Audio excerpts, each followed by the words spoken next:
So these are some general thoughts I have on this topic, and it's all triggered by this event or this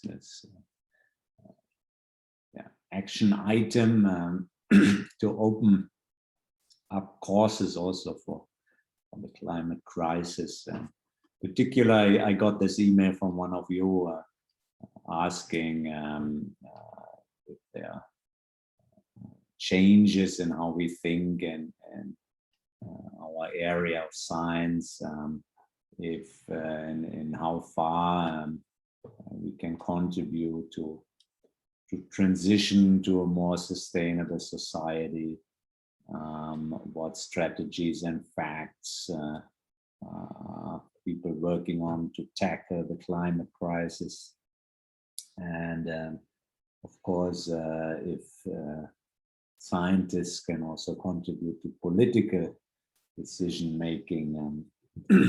So I think these are very important points.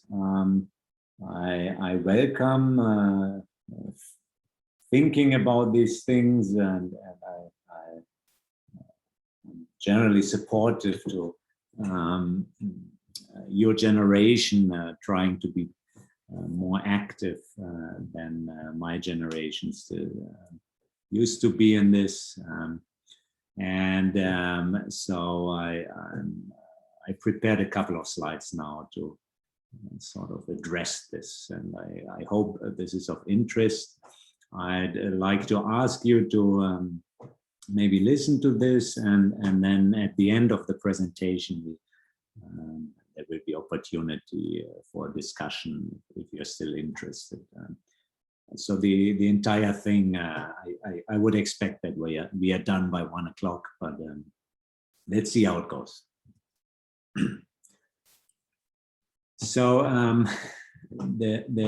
I looked this up, and so some professors they seem to take this very seriously. And this one here from this university, and I didn't even know that there was a university in Ravensburg, Weingarten, but so this guy is climbing in a tree. Now, so as you might have noticed, I'm not that guy. There is some activity clearly in Vienna, and I think, seeing all this, we should.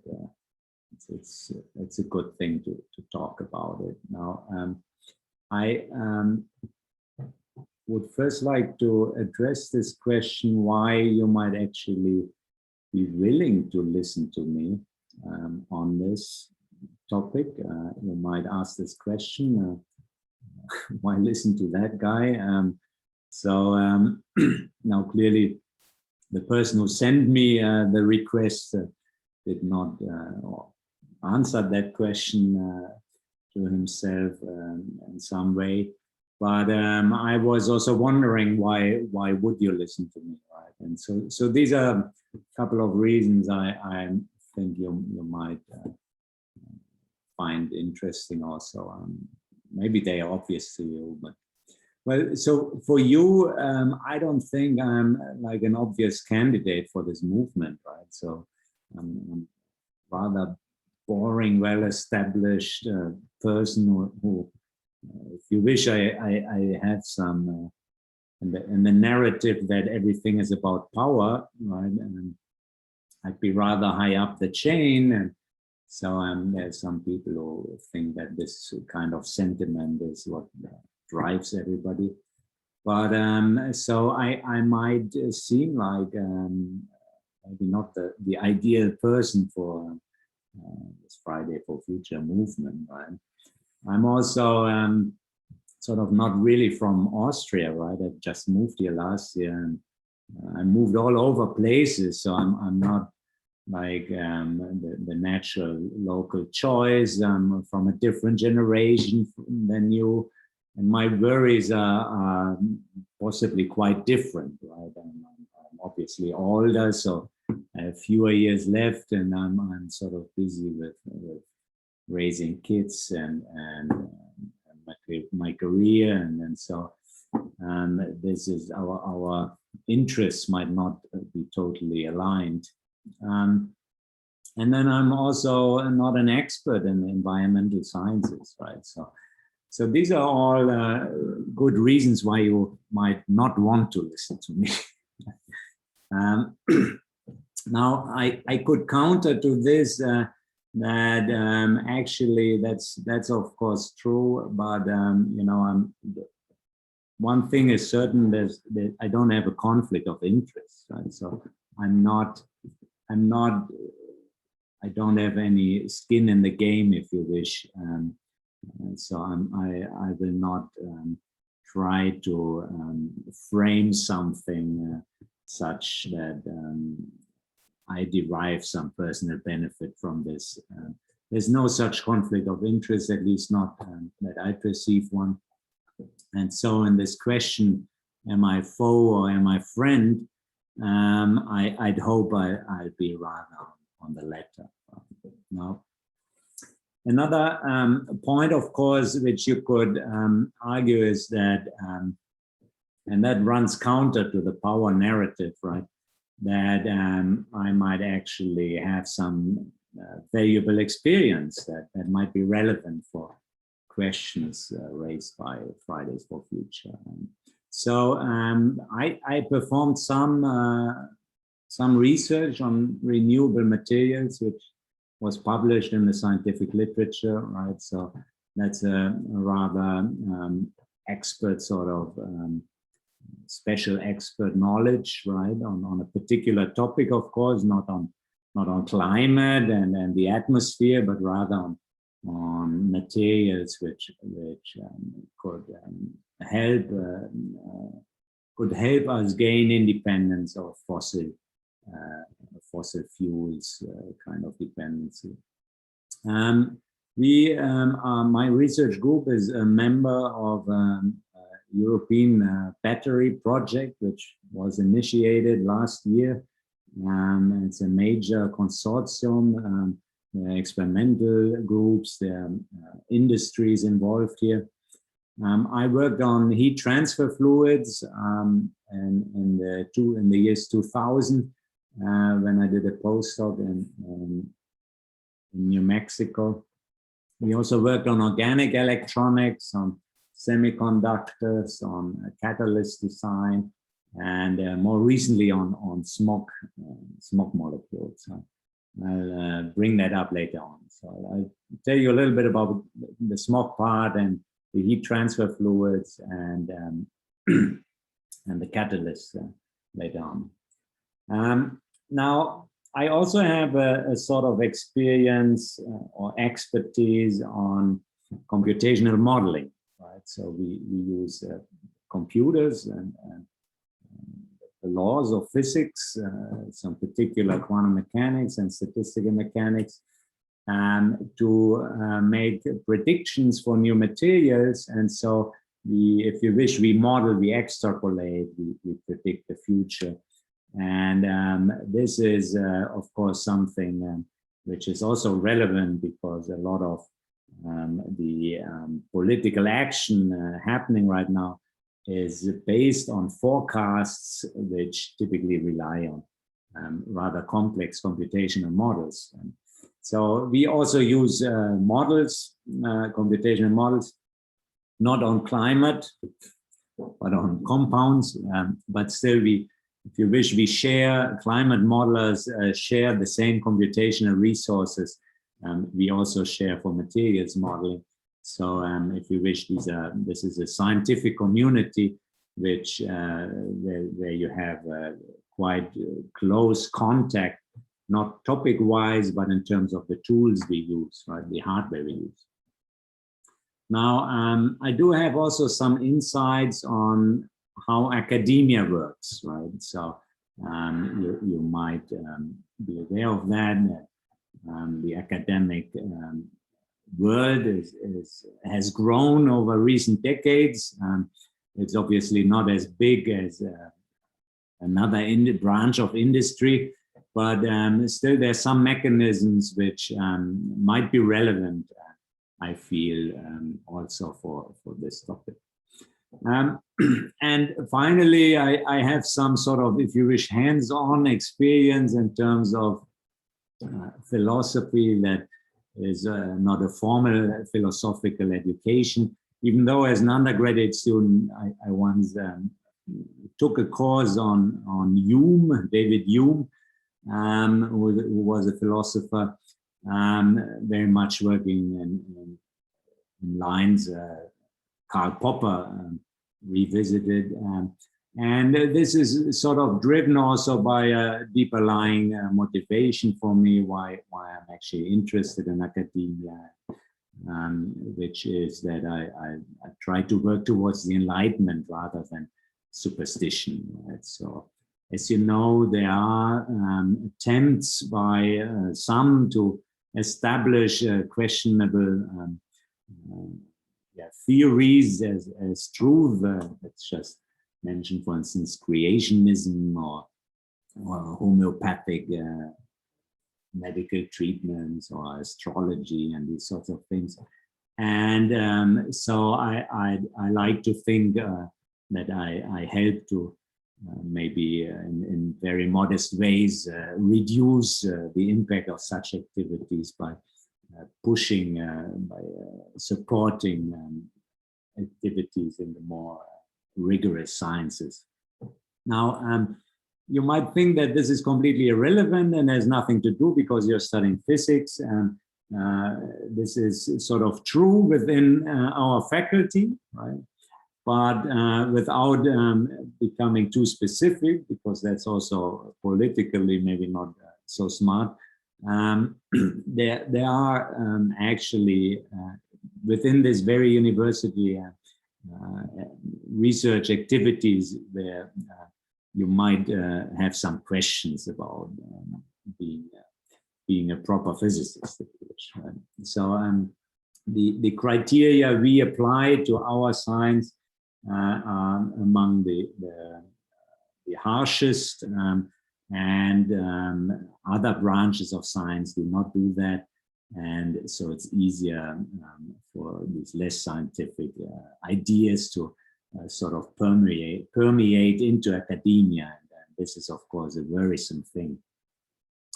Now, this is a little bit, so points 1 and 2, why you might want or not want to listen to me.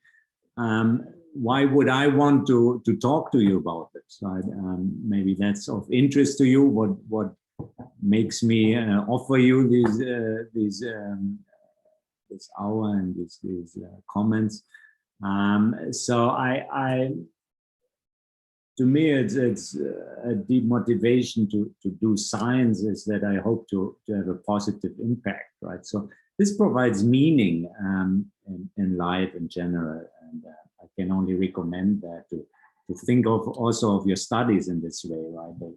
You're acquiring the tools which might help you to better understand the world and to use your understanding to lessen suffering, for instance. So, as you know, the human condition entails a lot of suffering, and this is already the mere biology of our life comes with a lot of suffering. So if we can reduce just some of that already, I think that would be a fantastic thing, fantastic personal accomplishment. I don't know if I will ever manage to do that in actuality, but at least I like to think of me contributing to that.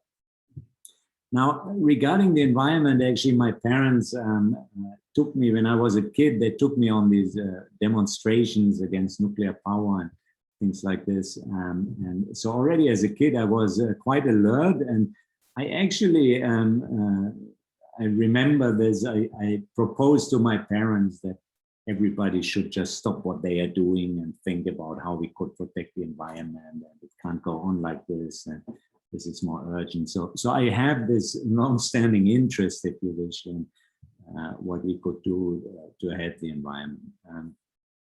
Now, I'm also really interested in what controls matter and how we can make use of it, and how does composition affect its properties, and how could we make use of materials for instance, for environmental purposes, or also medical purposes, right, or for other materials applications, right, which would help humanity. And so this is something also which drives me. And then as a last point, being also at a university, I view myself as somebody, I actually do enjoy the teaching and the interaction with stimulating other minds. And so any sort of discussion on interesting topics, I have some self-interest in that. Okay, so having this said, there is, of course, something important about what we do, which is, of course, it's not only about skills, right? So we in the lecture, we discuss a lot of the formal framework, we discuss many equations, but it's actually not so much about just learning these facts, but rather about how we get there, right? What is it? What are the questions that, when you follow up on them, that will allow you to arrive at these solutions? And so this is really much more of a mindset, right, than a skill set, right? Obviously, you need some basic skills to get there, and we hope that at the university you get these skills. But the main point then is what you do with them, right? And that's, of course, also the tricky thing when you go into research, because in research the solutions are not known by the very definition. And so if you lack the mindset, you might have the perfect skill set, right? Even if you know everything, you might not publish a single research paper because you cannot find anything new, because you lack the right mindset. And so, of course, being active into research, I advocate developing the right mindset, the academic, the research mindset for everything. And I believe that is helpful to see through things, okay? Now, coming to Fridays for Future now, you've seen these pictures, right? And this is a renewed interest in this topic over a couple of years. It's been happening now, and it's derived to some extent by images like this, right? And these images are, of course, also none of them are fake, right? These are photographs, right? But it's the question, what are the consequences, right? So this is, for me, the big question. Now, Greta Thunberg is, of course, the leading figure here. She initialized this for her school protests, and she had opportunities to phrase her concerns on various occasions. Here you have a picture from the World Economic Forum, where famously she said she wants us to panic, and she wants us to act as if the house was on fire. And then more recently at the United Nations meeting, she accused the world community, and in particular elder generations, that they are failing the young people. So there are various degrees of how extreme one can go then in this, of course. And as you might know, there are also a more extreme variant is this Extinction Rebellion, right? Which also gained new momentum, possibly through Fridays for Future.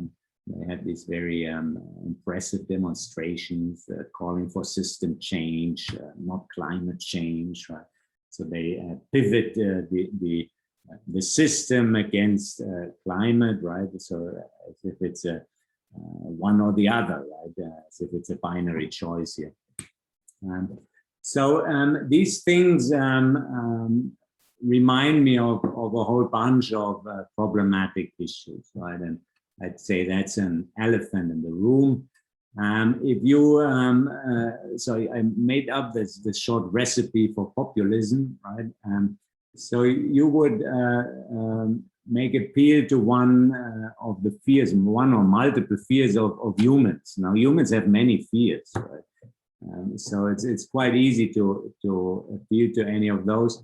Now, nature is, of course, the one for Fridays for Future, right? So they threaten then that the climate heats up, and then humanity will suffer from droughts, from flooding. We might have also earthquakes that's independent of climate, but hurricanes, right? And so storms. These are all, of course, terrible extreme weather events, and nobody would like that, right? And we are actually scared of this, right? But there are other fears humans have too, like some enemies attacking, right? Either foreign or internal, terrorists or totalitarian dictatorship kind of system.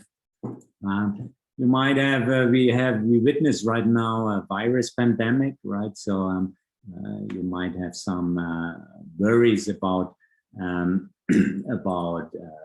viral infections, right? Spanish flu, HIV, swine flu, and so on.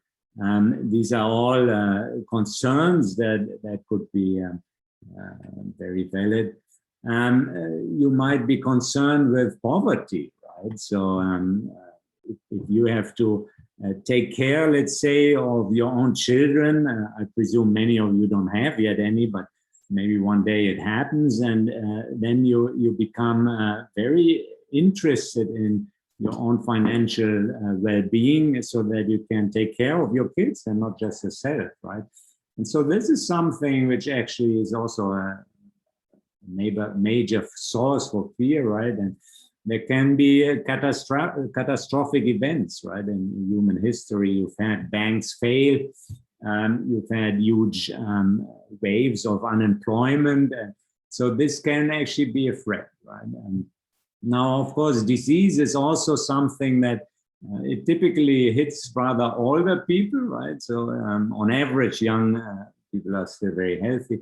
But trust me, we all age, and eventually many of you will suffer from some disease. And that's, of course, something that is also a major problem. So the frailty of your own body is a major reason for concern. And then, of course, you might have fear of some AI, some foreign intelligence that might take over, so which can also menacing. So these are just examples, right? I don't think that they are is a complete exhaustive list, but anyhow. So any appeal to these things might create a lot of interest. And then you create some narratives, right? Why something like this is now has to happen now, right? So the virus is strike, right? So here's a little comic cartoon for the coronavirus, which has just hit us. This is obviously a cartoon from the US. I looked it up. Right now, the US has a little bit less than 600,000 deaths since the pandemic started. On this cartoon, it says here, obesity, tobacco, alcohol. Every year they exceed this, right? So there is some sort of a clash, right? And the appropriateness of the response. Now, do you really want to hold your economy for something, for one-time event, while people on the same scale every year die and we don't do anything about it? So this sort of shows that depending on your narrative, depending on the fear, depending on how you support your narratives, for instance, by cherry picking the right images, you can really come up with very strong stories. There's also a lot of social media support nowadays, right? There's of course, an industry of people who live from providing such stories, right? So they live, if you click on their report, right, they make money through advertisement or other means. So this is, of course, they have, if you wish, a vested interest in pushing this story, right? Then there's also often a sort of a popularizing connotation to it. So you're either with us or against us, right?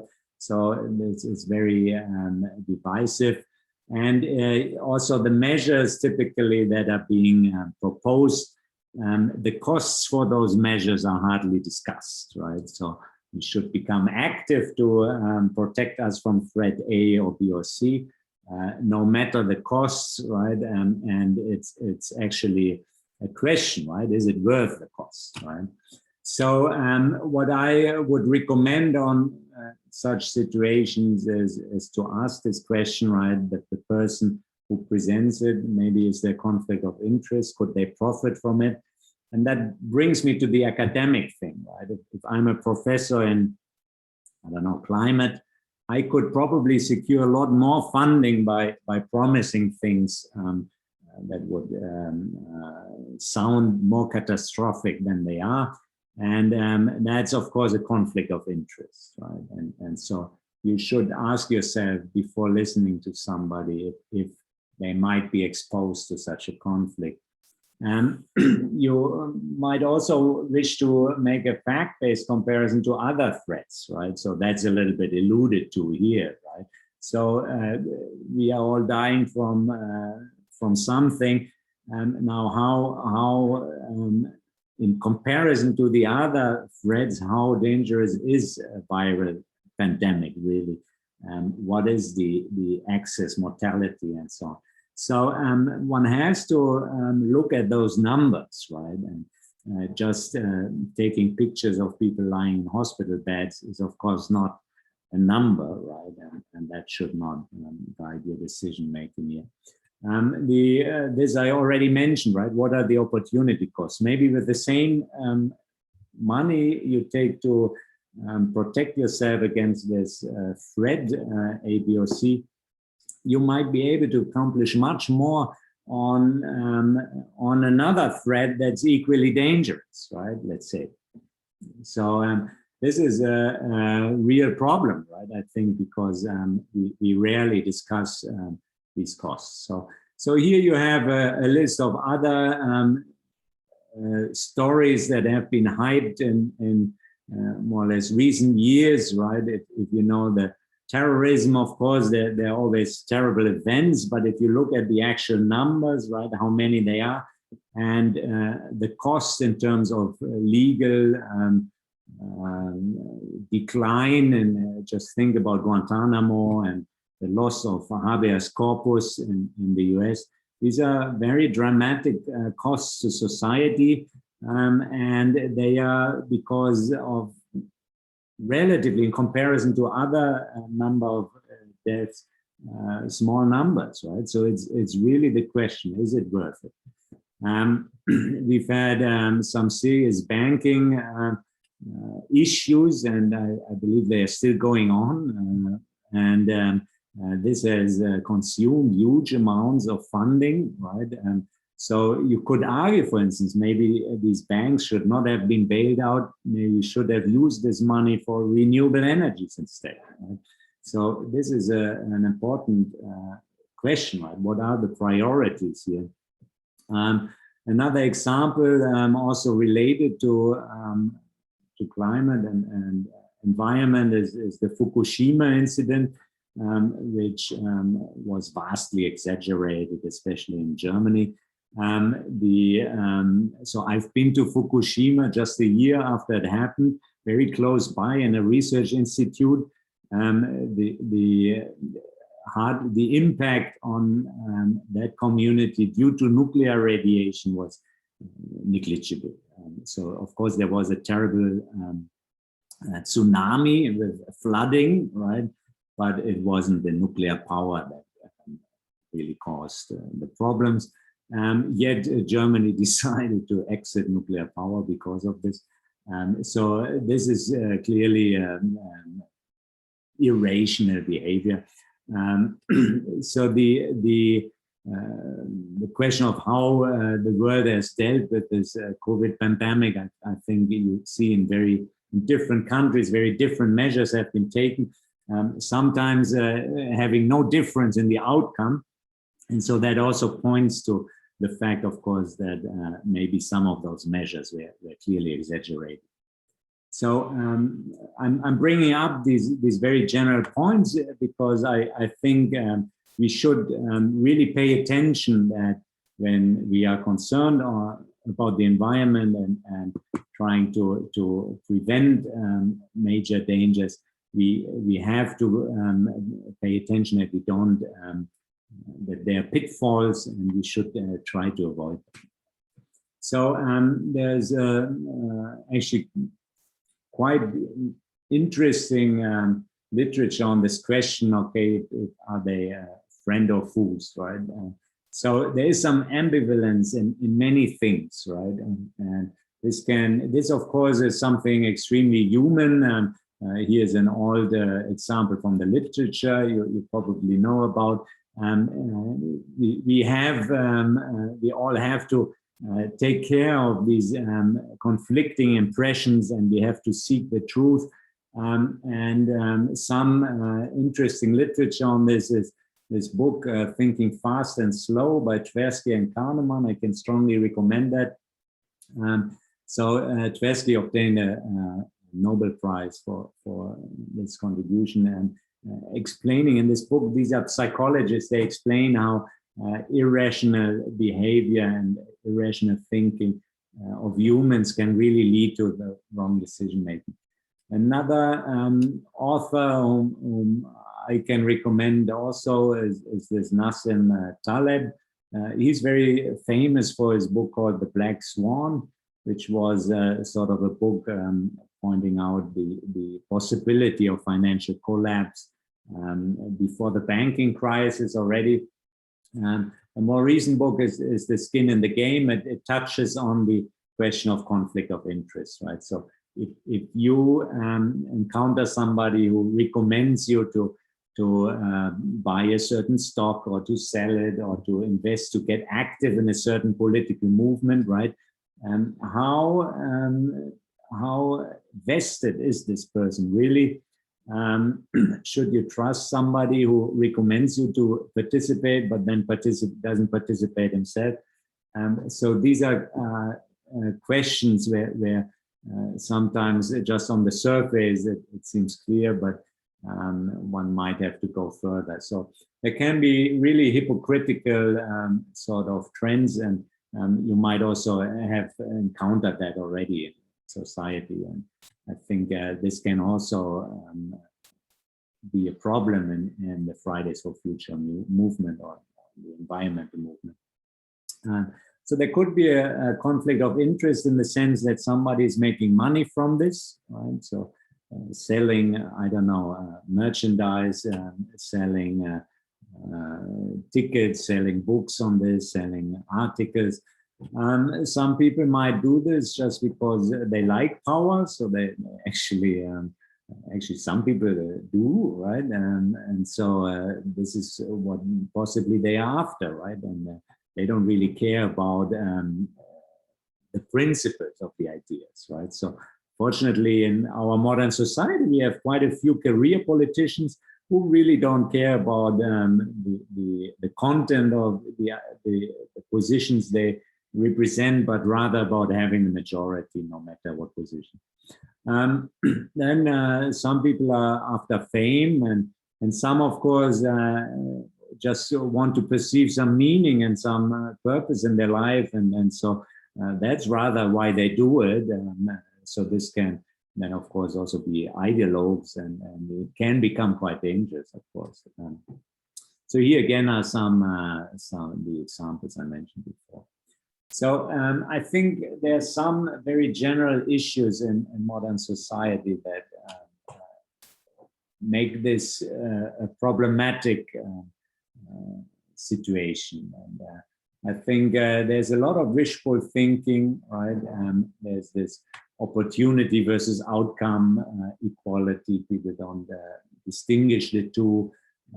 Some people have some naive ideas about a pristine world that should not be touched, or that we all live in world peace, right? So this is quite unrealistic, and certainly these are laudable goals. Who would not like something like this? But it's a question how realistic this is.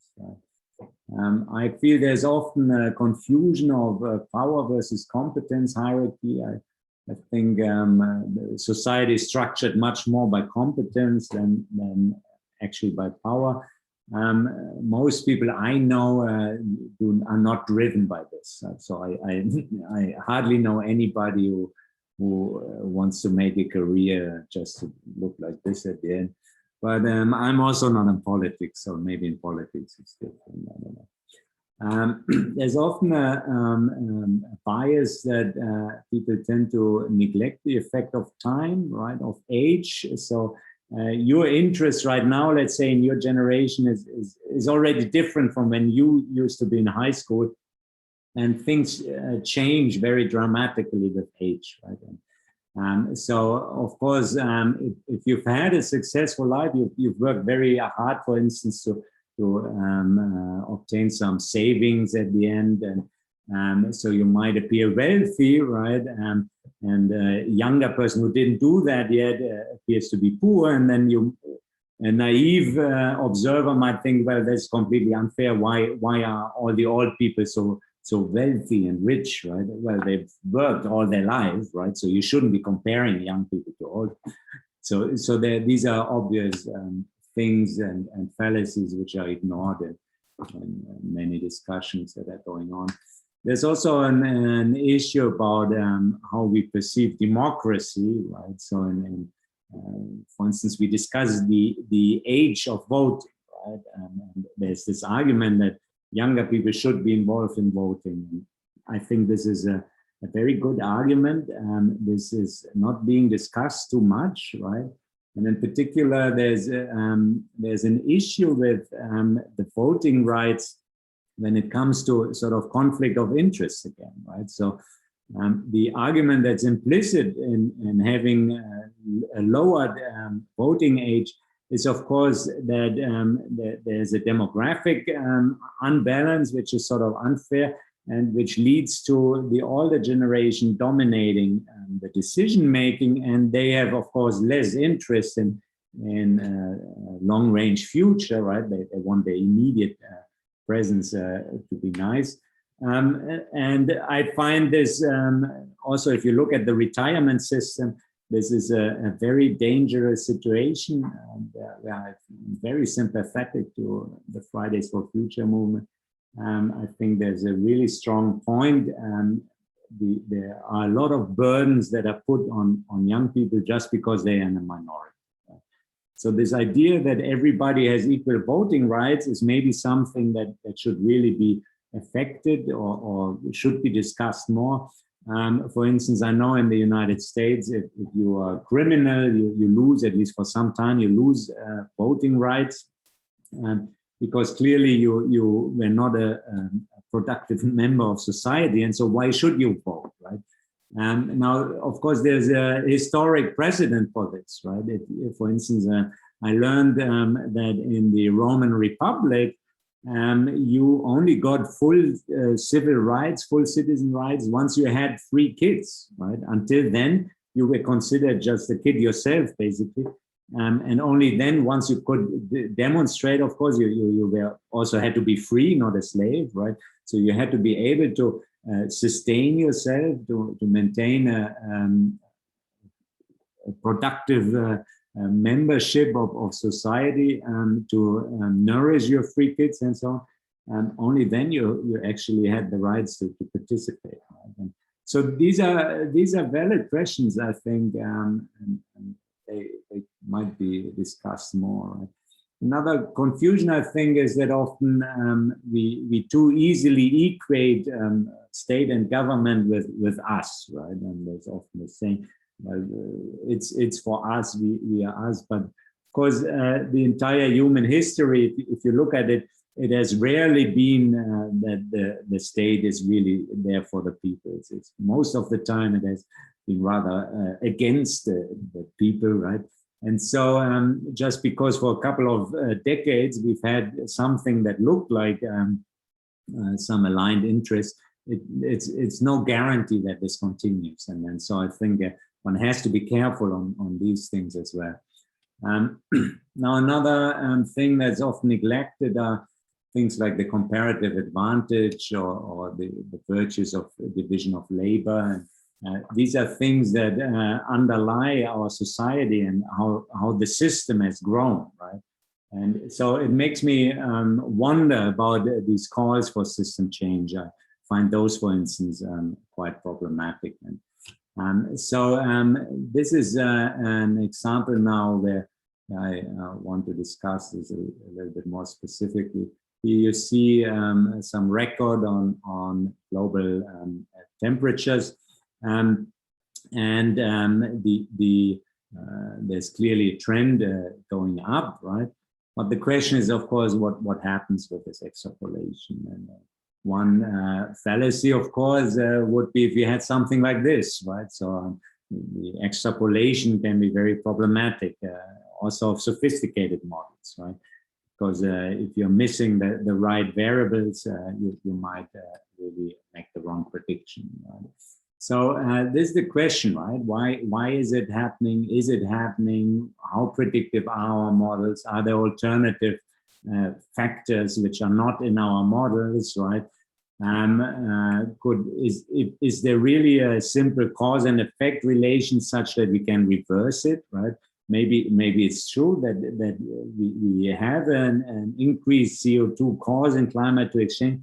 Now, when you reduce CO2, does it really mean that we can halt it? Maybe it just keeps on heating up, right? And these efforts are in vain then. So what are the consequences now if this happens, right? Now, as we mentioned before, it could lead to flooding, drought, fires, starvation, hurricanes, but it could also maybe have good effects, right? We've had in a couple of 100 years ago, there was actually a warm period in Europe, and this had very positive effects on humanity. So it's possible that it's not all bad, right? Not for everybody, right? So where is it bad? Where is it not bad? So these are things that are extremely complex. It's hard to judge, right? If you just trust somebody, how trustworthy are the proponents of one idea or of one opinion or another? And then, so then you also have this question: what could be measures, right? So one appealing thing could be to engineer the climate, right? We know from volcanoes that volcanoes actually change the climate and change global temperatures, and so maybe we should use that. Maybe it's irresponsible because it might have a much worse effect than intended. Maybe the smartest would be to just become more resilient by becoming more prosperous, by being able to pay for flood protection, water management, building codes, right? So that you could survive the extreme weather events without any problems. Now there was this earthquake in Haiti, you know, and this was a couple of years back and was really devastating. Many people died, and it was catastrophe. Shortly after, there was an earthquake, I think even stronger than that in Chile, and hardly anybody died. Right? Now, what was the difference? The difference were the housing codes in both regions. Right?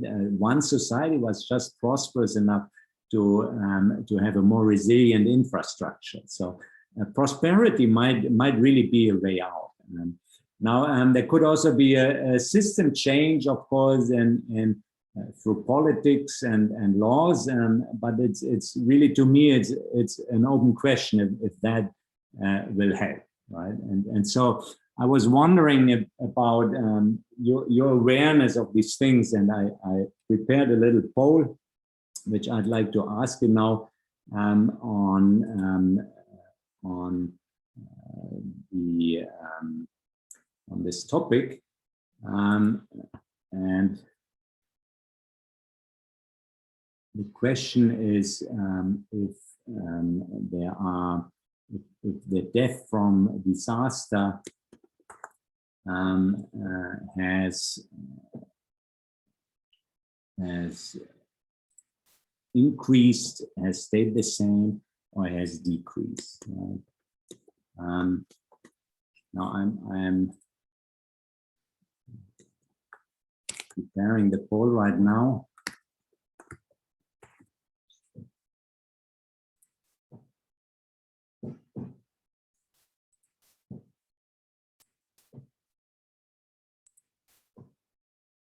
So I've put up the poll. So the question is, has death from natural disaster changed during 20th century? Has it doubled? Is it the same, or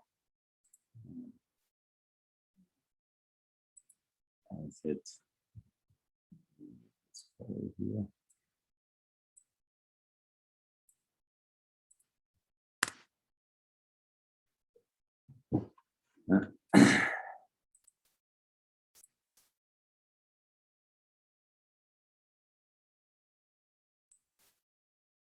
Okay, the numbers are in, and they actually look very good. So I don't know how to write down the numbers. So this is just to get an idea, right? How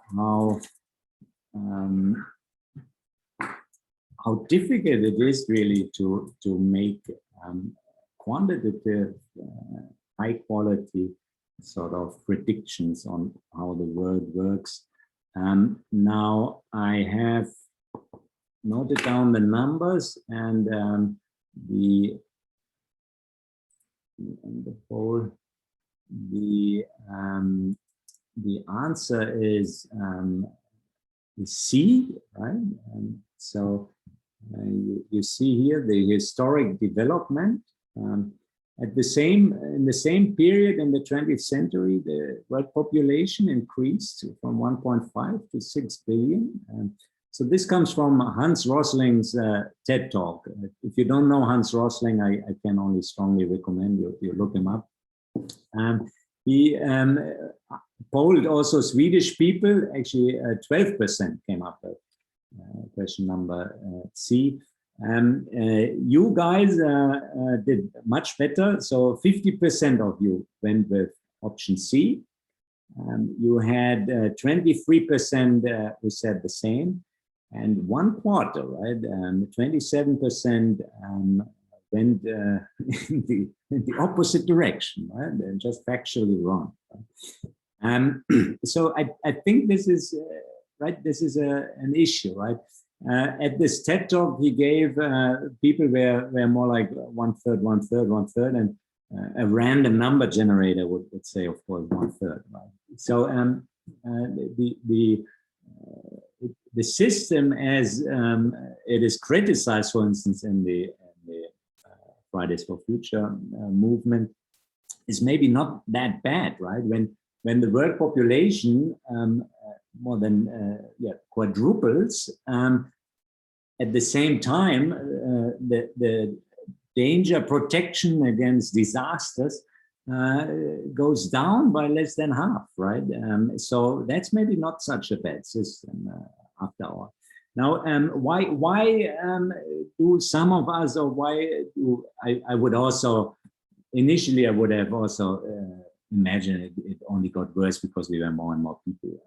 But what why is this a problem? So here's another poll he presented also, where he asked the media, right, about another thing, how many people are vaccinated nowadays. Actually, the media was also very wrong, right? US media, EU media is very wrong about such things. And if the media is wrong, of course, you see already that our views might really be biased and in ways that are not too healthy. So here's an overview. I still wanted to share on this because I'm quite perturbed by these calls for changing the system. What you see here on the left is the decline in extreme poverty over the last decades, right? And this is a percentage share, right, of world population. So your world population grows, and this percentage share drops as that happens. And now in 2018, so this comes from Our World in Data. It's another nice platform I'd recommend you visit if you don't know it already. You see a fantastic decay. It's an amazing success case. So the world has been going very well with the system we've had, right? And I challenge you to really make that claim that we should throw all of this into the bin. Now here you see something also how life expectancy improved across the world, even in areas which are developing countries and so on, things improved tremendously. Now up here you see an energy mix, which is I think it's for the world, of how the energy is composed, right, which we consume. And you see that really, so oil, coal, and gas, these are the three major contributors, and they are all carbon-based, right? And so you see very little nuclear, is just this little part, and then you have some substantial hydropower. So for this, typically you need mountains, right? So Austria and Switzerland have some, and then you see in terms of renewables and alternative energies, it's very small, right? And so if the mix is as such, right, local attempts to just reduce a little bit the CO2 emission by some percentages in some small countries, right, that in comparison to the world population, these attempts really seem futile. Right? And so it is not clear to me if it's really a worthwhile effort to restrict yourself in that sense. I think we should rather try to go for other measures, right? And so this is the question: what should we do, right? Now, I think first you have to be honest to yourself, also seeing the impact you could possibly have, let's say by not buying a car or by having a fuel efficient car or whatever. Is this worth your worry, right? Maybe you should worry first about having a productive life yourself to, for instance, increase prosperity so we as a whole, as a society, become more resilient and we can shield us from such dangers, right? So maybe that's something. And if you, of course, become a productive member of society, then you've quite accomplished something, right? Many people depend on society, so they're actually withdrawing from society, and they are not helping with prosperity and making us more resilient. So that might maybe be our number one priority, and then let's look what can we do afterwards, right? What about family and friends? Can we help them to become independent and not weaken society, if you wish? And then society as well, right? If we spend all the money on retirement, then maybe there's not much money left for installing the flood measures, installing the hurricane-resistant devices, and so on. For installing also water energy plants, right? So these are questions we should ask, and I think these are good questions, right? Now, obviously, we should also think about other dangers, right? Just because we are fighting one, it doesn't mean we should close our eyes and think that all the other dangers somehow magically disappeared. And then when it comes really to environment, I think one specific measures, right? We should really worry about unintended consequences, right? There's this saying, the path to hell is paved with good intentions. And you've had that again and again in the history of humans, that measures were taken and then the opposite happened, right?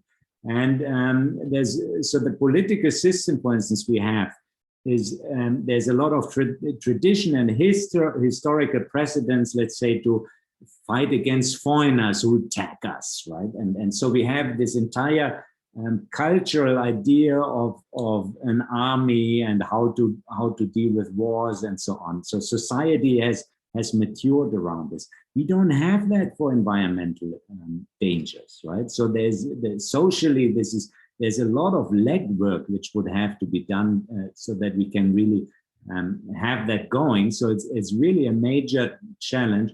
And then there's also, in terms of global solutions, I don't think actually that there are many. You've just seen a global problem like this pandemic. I don't know if you can call that a success case. And we have this World Health Organization, we have all these, the Médecins Sans Frontières and so on, right? We don't have the equivalent for environment. And still it was a real problem, right? So maybe we should not wait for such a global solution, right?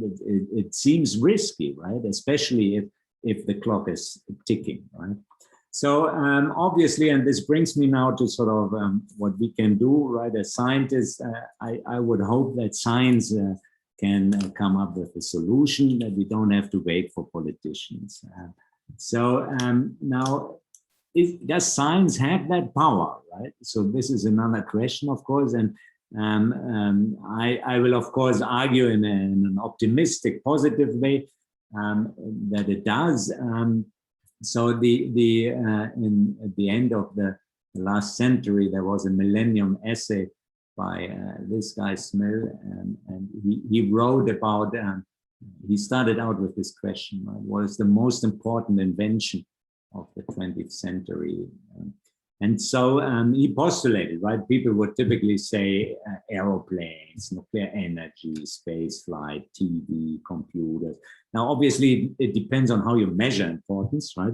But arguably, you could say, well, important is what saves humans, right? Or what helps humanity. Now, his point was, this is all fine, but there's something way more important. And it's the catalytic synthesis of ammonia from the elements. Now, that's the catalysis of this process, right? So it's basically, he's saying catalyst design was the most important thing in the 20th century. And this is why he's saying this. So here you have, gosh, I don't know if this is Haber or Bosch. So this is called the Haber-Bosch process, right? And there's the Fritz Haber, I believe it's Haber. There's the Fritz Haber Institute in Berlin, named in his honor. It deals with catalytic processes. It's a Max Planck Institute. You see here superimposed the amount of nitrogen, ammonia that was produced, superimposed with the world population. Now, what's the link? You need this ammonia as an input material for fertilizers, right?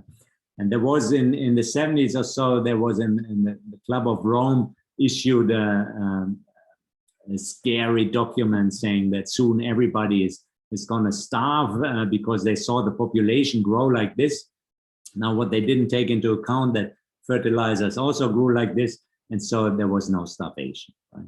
And it's really interesting, this growth also, I think, because if you're looking for the ditch and human numbers, right, due to conflict, due to wars, right?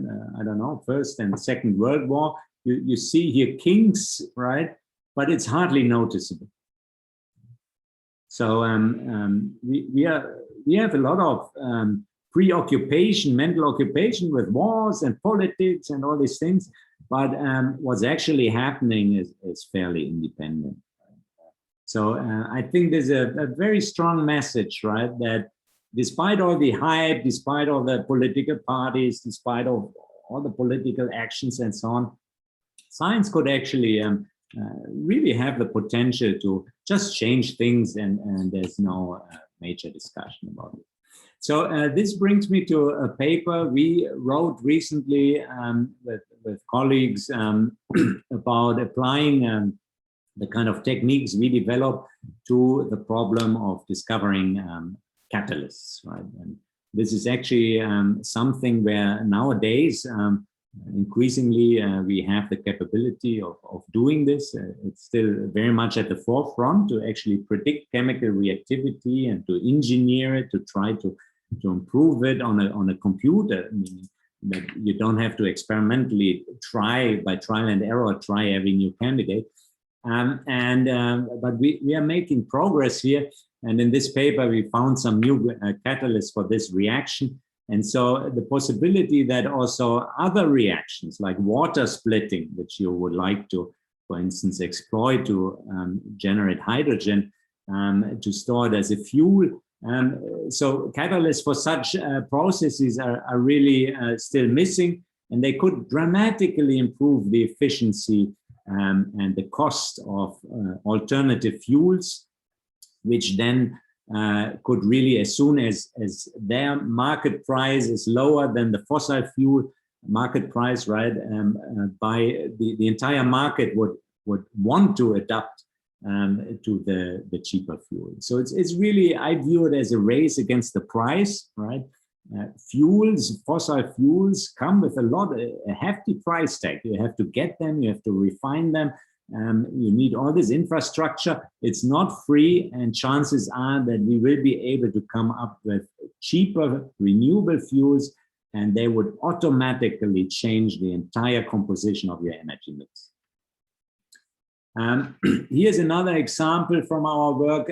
This is a paper which just 2 days ago was accepted in this journal, Environmental Science and Technology, where colleagues and we've been, so this is the journal paper. It looks a bit scary, so I don't like it too much.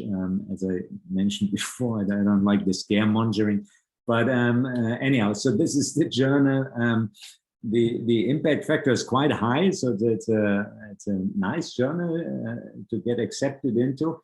And what we studied here was this problem of brown carbon. Now, brown carbon, organic molecules which react with oxygen and ozone in the air in the presence of sunlight, and they form some sort of soot that hangs around there and which looks brown. So this typical smog sort of thing in populated areas, that's typically brown carbon.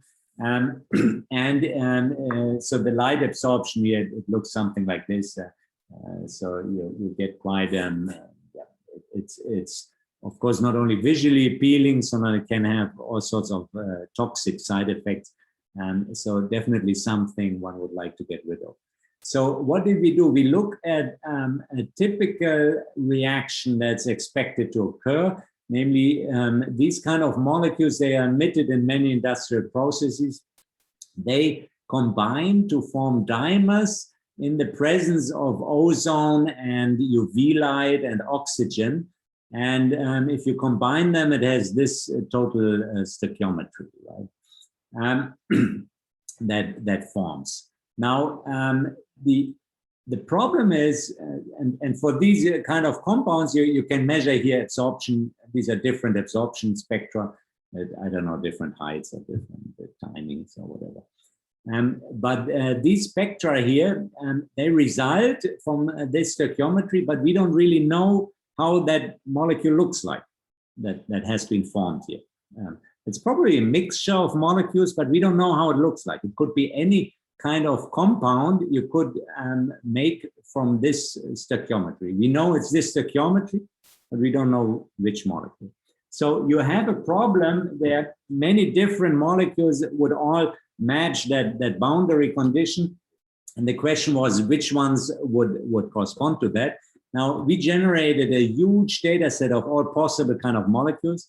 We calculated oscillator strength and excitation energies, and then we trained a machine learning model to explore even larger training sets, even larger molecular sets, to look for all those molecules where the excitation energy and the oscillator strength would be consistent with these experimental measurements. So by doing this, we can dramatically reduce the pool of possible molecular candidates. And once if you could really single out that structure, you could start creating filters or other means to get rid of these molecules. But if you don't even know the structure, of course, that's a hopeless thing. So in this paper, we tried to do this. These are the machine learning models we trained on the excitation energy and the oscillator strength. You see here the error of the machine learning model as a function of training set size. And then we use this machine learning model to screen many other molecules. And here you see a selection. These are all molecules that would be consistent with these kind of spectra here. And so this helps us to at least list some possible candidates of evildoers. Right? Now, here's another, and this is the last example I have for you. Another example from the work we do where this was a couple of years back. I used to work at a national lab in the US called Sandia, which is in New Mexico. And they had this tower so this is a high desert area, right? So they had a tower and a whole bunch of mirrors in front of them. And a similar facility exists in Spain and in other places in the world where it's sunny. And the idea is that the mirrors, these are called concentrating solar power facilities. So they concentrate the sunlight with the mirrors. They concentrate it on the top of the tower. And this is shown here by this cartoon. And in this tower, there's a heat transfer fluid, which the sunlight heats up, right? And so you can store that heat fluid. And when you need electricity, you use it to evaporate water, and then you run a steam engine that produces electricity. And then the cooled liquid, you store it until the sun shines again, and then you heat it up again. So it's a closed cycle, right? Now, you can ask this question, right? Why don't we generate electricity like this? The reason is the price, right? How many cents does it cost per megawatt hour? And so this is really the issue. And one possibility to improve on this is to say, well, I can increase the efficiency of this facility if I maximize the temperature difference between the hot and the cold reservoir. And this is directly, this temperature, this delta T, is directly proportional to the Carnot efficiency of a heat engine. And so we asked this question, okay, can we come up with a new fluid that has a lower melting point so that you could go to lower temperatures, right? So this is again such a cartoon, right? And now you have some temperatures here. This is a typical temperature, 288, and people don't go lower because this fluid will then solidify and it will break the entire facility. So you really have to stay liquid. And so the question was, can we come up with something that's better than that? Typically, you don't want to go higher. You could go higher. The temperatures you reach here are easily 1,000 degrees. But typically these salt, the heat transfer fluids, they decompose at these higher temperatures. So it's hard to go above. But we could go below. And at the time when I was there was a 4-component mixture consisting of these components. And so we asked this question, can we come up with a theory, a computational approach that would lead us to find mixtures which have a lower melting point? And these are also called eutectic mixtures. If you have a mixture between two compounds, they will melt, and you plot the melting point as a function of the mixture ratio. There's going to be a minimum, and that's the eutectic minimum. And so we're trying to develop a method that allows us to find the minimum quicker. Now, if you want to predict the melting point, it's actually a difficult simulation problem. So one possibility is that you take a crystal model and you start heating, increasing the temperature in your model, and then you wait until the crystal melts, right? Now, this is not easy because the change from crystal to liquid, there's some hysteresis, right? And you might have finite size effects. So it's a challenging simulation problem. Another possibility is that you say you model the interface. So on the left, you have the crystal, on the right, the liquid, and you ask at which temperature does the interface not move, right? If it's too hot, then everything liquefies. If it's too cold, everything solidifies. So if the interface doesn't move, that's the temperature at which things happen. Now, you can imagine also here you need a very large simulation box, and this is very costly. And also both approaches, they require that you know about the crystal structure, which is also not always a given. We worked on an approach that was developed during the PhD thesis of Sai Jayaraman. He was after his PhD, he joined my lab as a postdoc, and he developed this method with his PhD advisor at McGill, where they would say, okay, we start with the liquid simulation, and then we construct a new path, right? And this is one of these lambda coupling parameters, like we're discussing them in the Noether theorem, right? You introduce such a transformation, and here you're transferring the potential energy expression, right? Today we talked about the harmonic oscillator. Imagine your spring constant has a damping function in there, and as a function of this lambda, you damp away the interactions and you get something like a weak fluid. And you compress the weak fluid in the next coupling state. Then you put on a regular lattice, you put little bias attraction potentials so that your molecules arrange in some ordered phase. And then you switch back on the original interaction potential. And then you have a crystal, right? So you can construct such a continuous path here. And when you integrate over this path, right, if you integrate all the forces over this path, your free energy difference between liquid and solid, it has to be zero at the melting point. It means that the free energy is the same for the two. So at the melting temperature, that energy difference has to be zero. So if you integrate the energies over this path and you get a zero, then you're looking at things at the melting point, right? So we exploited this approach and we asked, how does this cycle change if you change the mixture ratio between two components, right? And so we looked at integrals like this over this lambda coupling.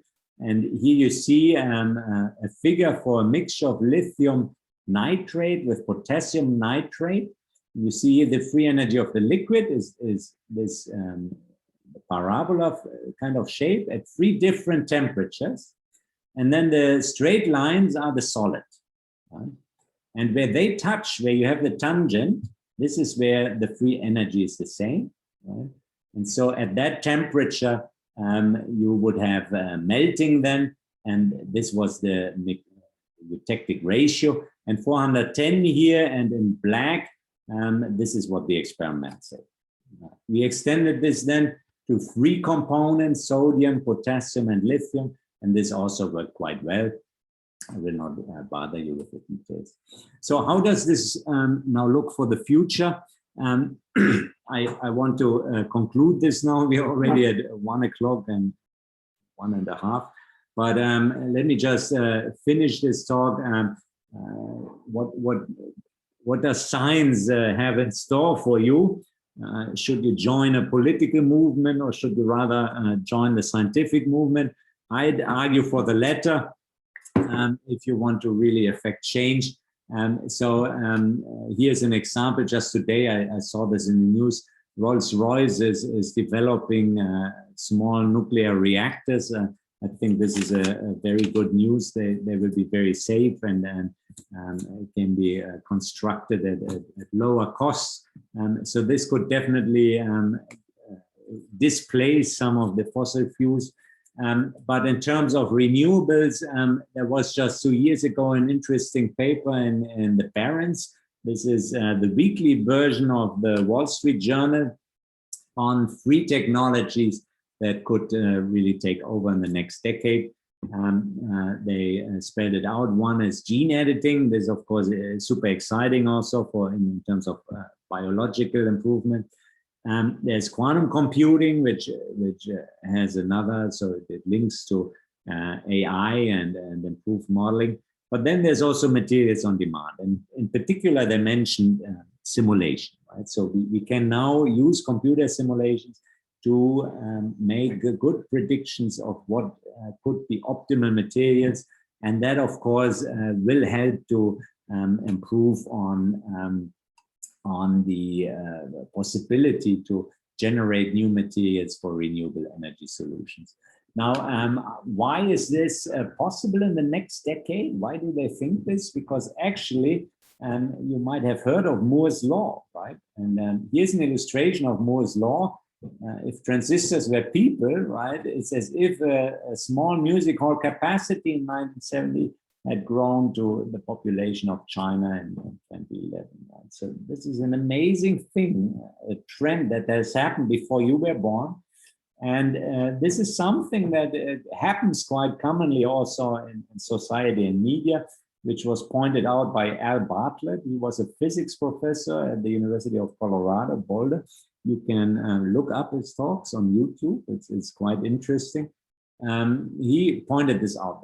The greatest shortcoming of the human race is our inability to understand the exponential function. And this is really what's happening, right? You have a constant growth rate, means that you have an exponential function, right? So here's Moore's law, and in terms of transistors, number per chips. Now, many people say Moore's law is over now because we cannot go smaller and so on. Just recently, Intel published they have a chip with just 2 nanometer thread size. We might still go a little bit, but eventually, of course, there will be size limitations. But maybe Moore's law was also not phrased in the best possible way. Right? Now, there's a different way to phrase it, which I like more. I'll come to that in a minute. But here's a figure we published in a paper where we used machine learning to predict computational cost.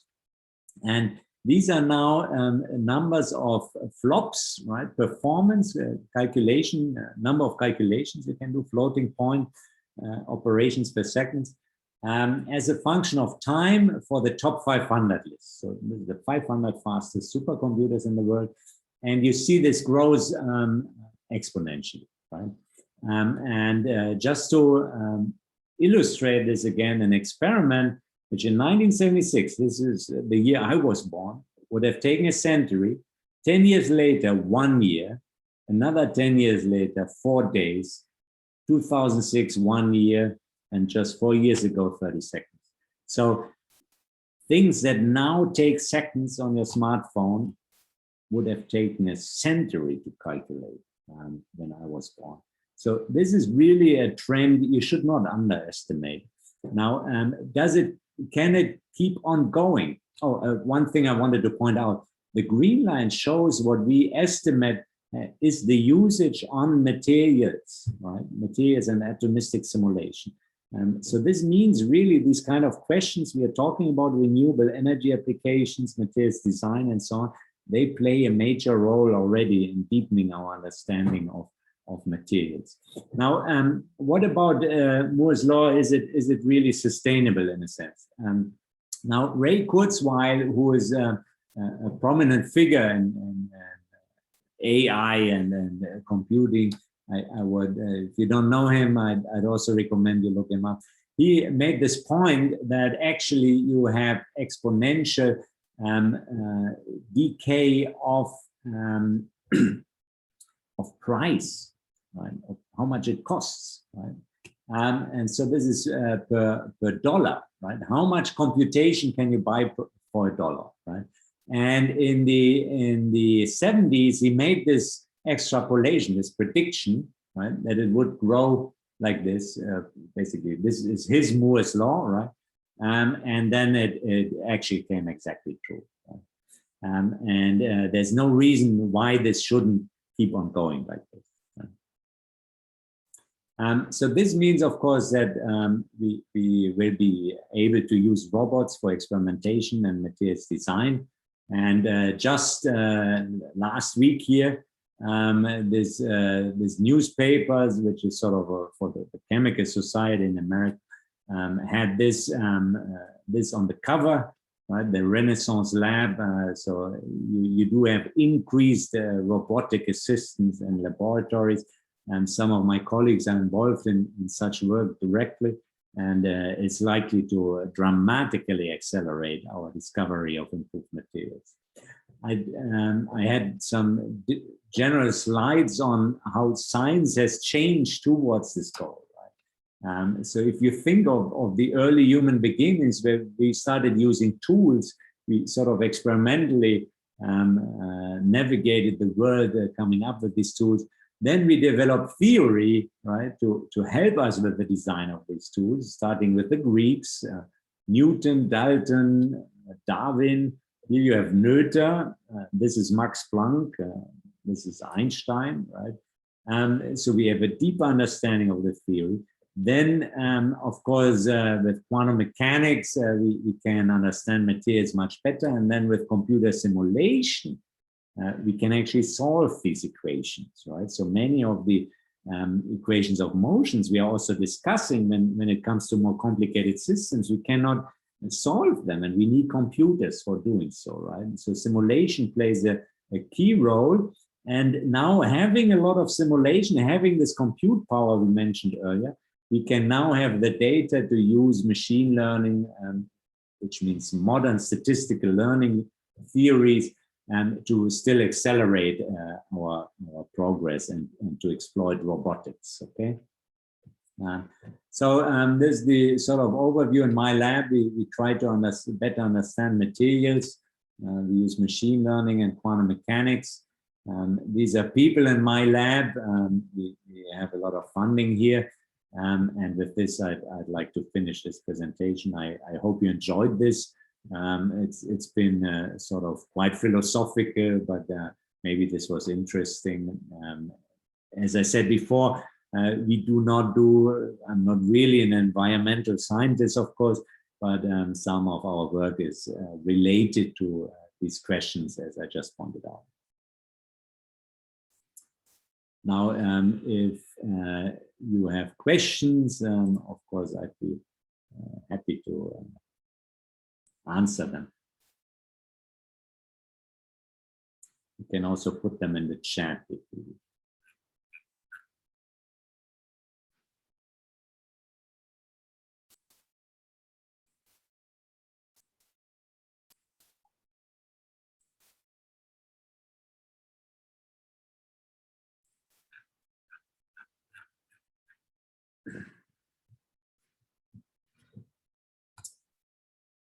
Okay, there are apparently no immediate urgent questions.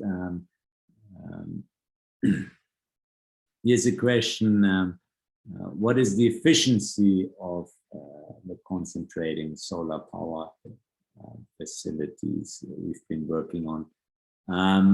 I must confess, we haven't really calculated it.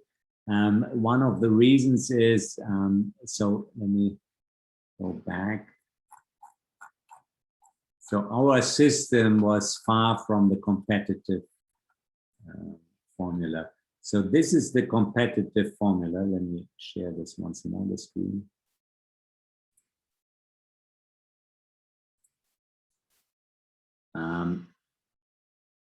This is the competitive formula.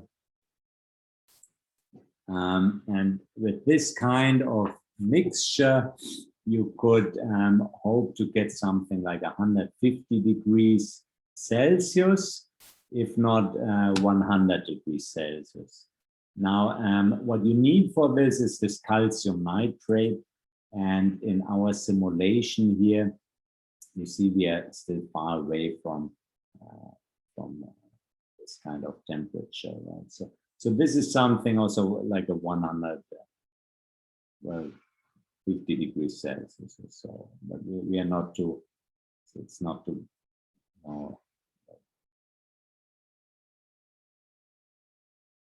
no, it's 150 degrees Celsius, yeah, roughly. So this is sort of here, like in this window, right? Now, more recent, most competitive high heat transfer fluids on this blue one. Now, with this efficiency, the market price at the time with respect to fossil fuel derived energy was not much more. It was maybe 50% above market price. Right? So it could be that if you could reach, cover a little bit more here, that you'd become very competitive.